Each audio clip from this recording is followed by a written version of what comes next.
December 12 చాలా ముఖ్యమైన రోజండి. ప్రతి ఒక్కరూ భక్తి శ్రద్ధలతో ఈ వ్రతాన్ని ఆచరించుకోండి. డిసెంబర్ 12 మార్గశీర్ష మాసం బహుళ అష్టమి శుక్రవారం.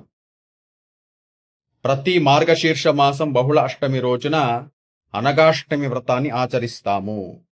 మీరు డిసెంబర్ 12న ఈ అనగాష్టమి వ్రతాన్ని భక్తి శ్రద్ధలతో ఆచరించండి. మీరు అనుకున్న కోరికలు సిద్ధిస్తాయి. ఆర్థిక సమస్యలు తీరిపోతుంది. వివాహం కాని వారికి వివాహమవుతుంది.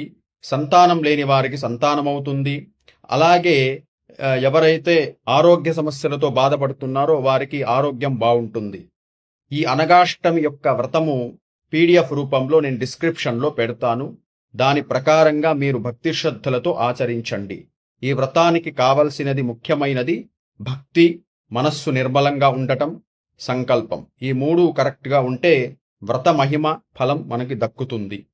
ప్రతి ఒక్కరూ డిసెంబర్ 12 మార్గశీర్ష మాస బహుళ అష్టమి శుక్రవారం రోజున ఈ అనగాష్టమి వ్రతాన్ని ఆచరించండి. వ్రతం ఆచరించే సమయము ఉదయం 5 గంటల నుంచి 9 గంటల లోపల మనం ఆచరించవచ్చు. చాలా విశేషమైన ఫలితం కలుగుతుంది. స్వస్తి.